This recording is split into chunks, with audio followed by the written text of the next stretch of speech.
इसमें प्रतिबिंब के बारे में फिजिक्स का ही पार्ट है। प्रकाश का परावर्तन हम देख चुके हैं, अब देखेंगे प्रतिबिंब। एक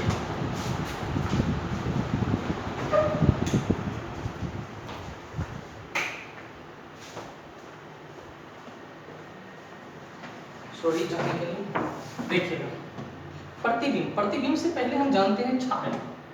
ये छाया क्या होती है इसके बारे में। छाया, शैडो, छाया क्या होती है? जैसे हम यहाँ पे खड़े हैं और ये क्या है, हमारी पर छाया है या कोई भी वस्तु है, तो ये छाया होता क्या है? छाया कहते किसको है? तो छाया जो होता है, कहता है जब किसी प्रकाश स्रोत के सामने किसी अदीप्त पदार्थ को रखा जाता है, प्रकाश स्रोत के सामने किसी अदीप्त पदार्थ को रखा जाता है, तो उसके विपरीत दिशा में एक काला क्षेत्र दिखाई देता है, उसी को छाया कहते हैं। छाया क्या होता है देख लेते हैं। कहता है जब प्रकाश स्रोत के सामने, प्रकाश स्रोत के सामने कोई अदीप्त पदार्थ पड़ता है, अदीप्त पदार्थ पड़ता है, तो उसके विपरीत दिशा में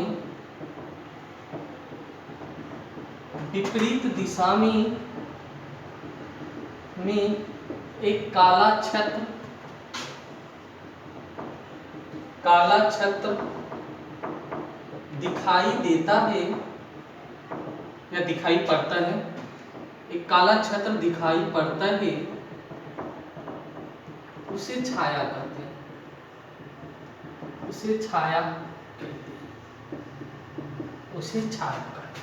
क्लियर हो गया? छाया क्या होता है? जब प्रकाश स्रोत के सामने कोई अदीप्त पदार्थ पड़ता है तो उसके विपरीत दिशा में एक काला क्षेत्र दिखाई देता है या दिखाई पड़ता है, उसे छाया कहते हैं। छाया से ही याद आया कि प्रतिबिंब भी एक प्रकार की छाया ही होती है, लेकिन वह एक चमकीली छाया होती है। क्या होती है? चमकीली छाया। जैसे कि पहले कुछ आज से 10-15-20 साल पहले किसी फोटो जो खिंचाया जाता वो निगेटिव के साथ था। निगेटिव क्या होता था? वो एक छाया ही है। जब उसको हम कलर करते थे, साफ करते थे, तो हमारा प्रतिबिंब आ जाता था। तो इससे कहा जा सकता है कि छाया भी एक प्रतिबिंब के ही रूप है, लेकिन ये काला होता है, ये डार्क काला होता है, जो कि हम स्पष्ट नहीं पता कर सकते हैं कि सारे बॉडी के पार्ट्स कहाँ पे। तो ये हमारा छाया हुआ। अब हम पढ़ेंगे प्रतिबिंब। प्रतिबिंब क्या होता है, इमेज क्या होता है, इसके बारे में देखते हैं। प्रतिबिंब के बारे में इसको साफ करते हैं।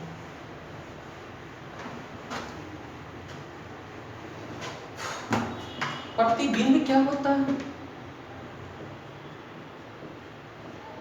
प्रतिबिंब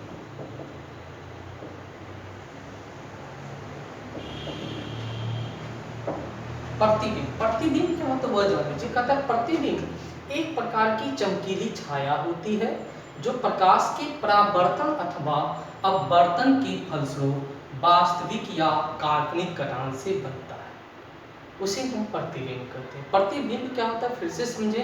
प्रतिबिंब एक प्रकार की चमकीली छाया होती है जो प्रकाश की परावर्तन अथवा अपवर्तन, परावर्तन भी जिस पीछे के वीडियो में आप देखें प्रकाश का परावर्तन क्या होता है, तो आगे के चैप्टर में आप अपवर्तन भी देखेंगे, वहां भी इमेज पढ़नी है, लेकिन हम एक ही साथ यहीं पे इमेज पढ़ लेते हैं, प्रतिबिंब पढ़ लेते हैं।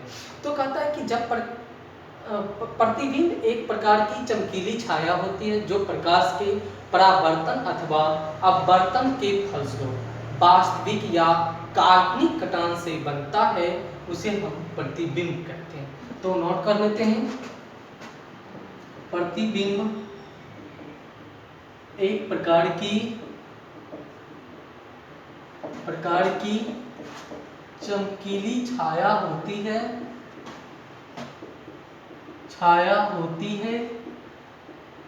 जो प्रकाश के परावर्तन अथवा अपवर्तन के फलस्वरूप वास्तविक या काल्पनिक कटान से कटान से बनता है उसे प्रतिबिंब कहते हैं।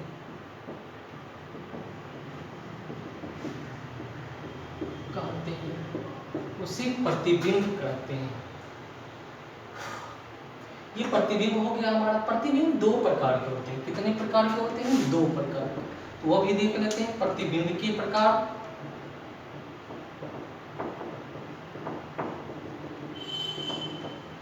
प्रकार, यह दो प्रकार के होते हैं।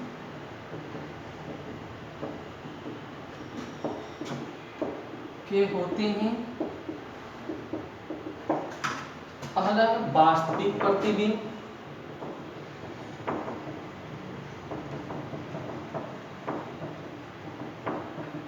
दूसरा है काल्पनिक।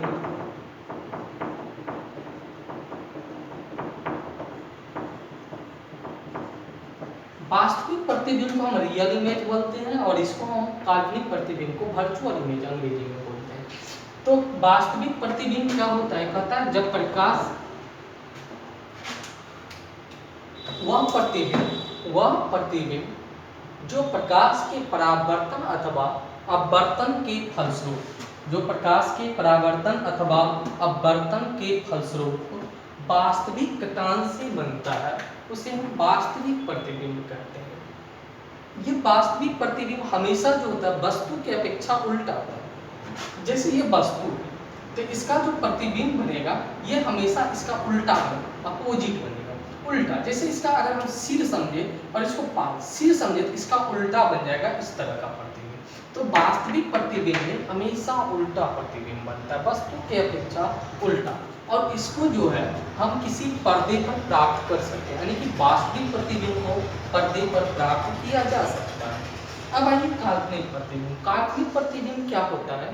कहता है वह प्रतिबिंब जो प्रकाश की परावर्तन अथवा अपवर्तन के फलस्वरूप, जो प्रकाश की परावर्तन अथवा अपवर्तन के फलस्वरूप काल्पनिक कटान से बनता है, उसी को हम काल्पनिक प्रतिबिंब कहते हैं। और यह हमेशा वस्तु से सीधा प्रतिबिंब, ऐसा वस्तु है तो प्रतिबिंब भी इसी तरह का बनेगा, सीधा बनता है। जैसे इसका ये सिर हो गया, सिर वस्तु का है तो प्रतिबिंब में भी सिर ऊपर ही होगा, तो ये हमेशा सीधा बनता है।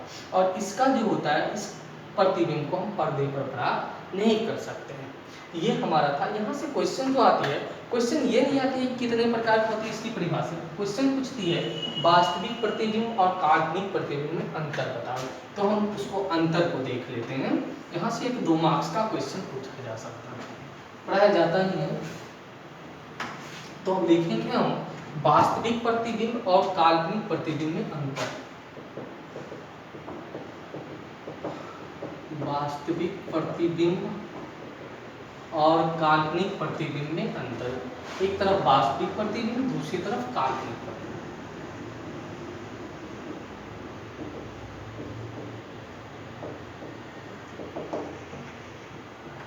अब पहला नंबर क्या बताया था कि वास्तविक प्रतिबिंब क्या होता है? वह प्रतिबिंब, परिभाषा इसी में सेट कर देते हैं जिससे आपको दिक्कत न हो। वह प्रतिबिंब जो प्रकाश के परावर्तन अथवा अपवर्तन के फलस्वरूप वास्तविक कटान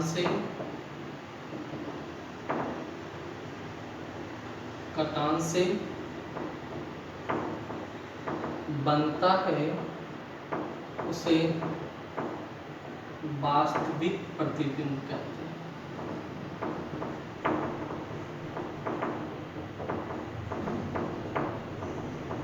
उसे वास्तविक प्रतिबिंब कहते हैं। इधर ले लीजिए फर्स्ट नंबर, वह प्रतिबिंब जो प्रकाश के परावर्तन अथवा अपवर्तन के फलस्वरूप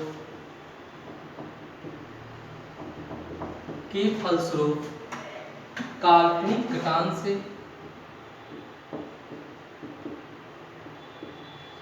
कटान से बनता है उसे काल्पनिक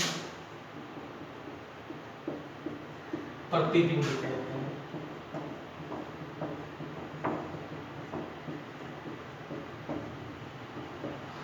उसे काल्पनिक प्रतिबिंब कहते हैं। दूसरी बात रही कि वास्तविक प्रतिबिंब हमेशा उल्टा होता है या हमेशा उल्टा बनता है, और यह दूसरा क्या हो जाएगा इसका, यह हमेशा सीधा बनता है, यह हमेशा सीधा बनता है। तीसरी बात हो जाएगा, इसे पर्दा पर प्राप्त किया जा सकता है, इसे पर्दा पर प्राप्त किया जा सकता है।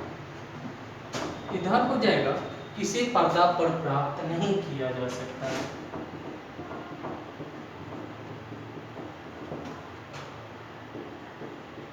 प्राप्त नहीं किया जा सकता। यही हमारा हो गया वास्तविक प्रतिबिंब और काल्पनिक प्रतिबिंब में अंतर। इसको नोट कर लिए होंगे। चलिए अब देखते हैं थोड़ी सी दर्पण शुरू कर देते हैं।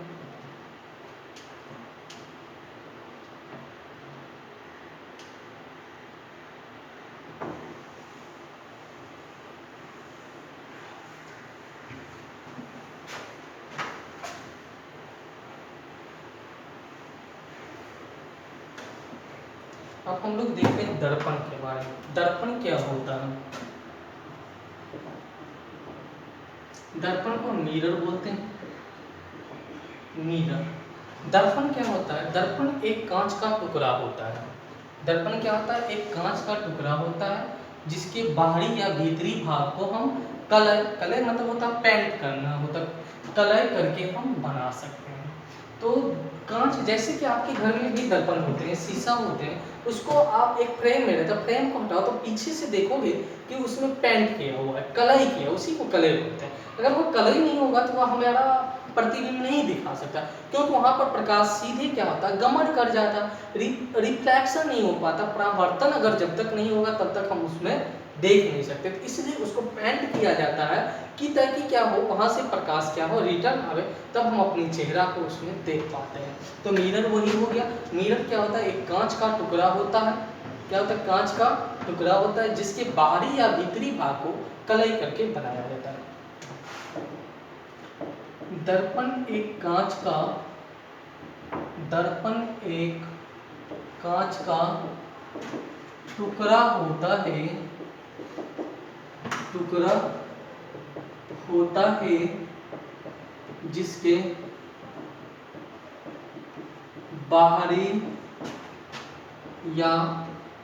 या भीतरी भाग को कलई करके या रजतीत या सिल्वर कलई करके बनाया जाता है, कलई करके बनाया जाता है। अब दर्पण के प्रकार देख लेते हैं। दर्पण जो हो जाएगा, ये देखिए दो, पहले तो दो प्रकार। एक होती है समतल दर्पण। समतल दर्पण को प्लेन मिरर।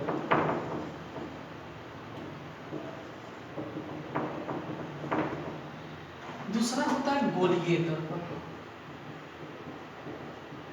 गोलीय दर्पण एस्फेरिकल मिरर कहते हैं।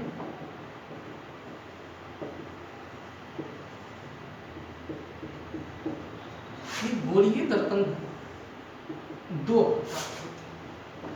एक होते हैं अवतल दर्पण,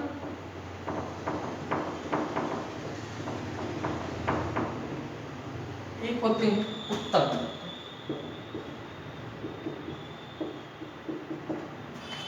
समतल दर्पण को हम कॉनकेव मिरर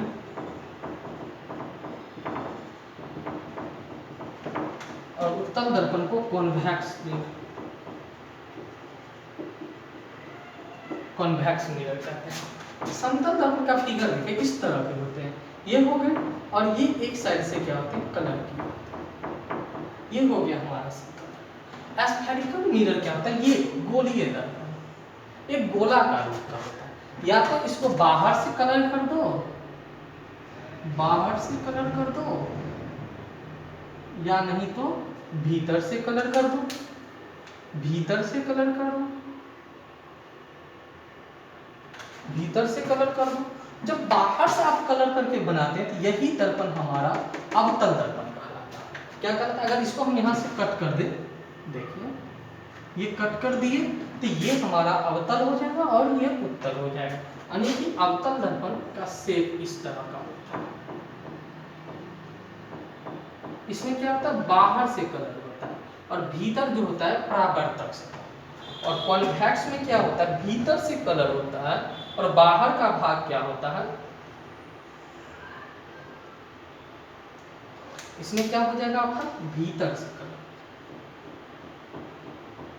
और इसमें बाहर वाले जो भाग होंगे वह क्या होंगे, परावर्तक सतह। ये दर्पण हुआ।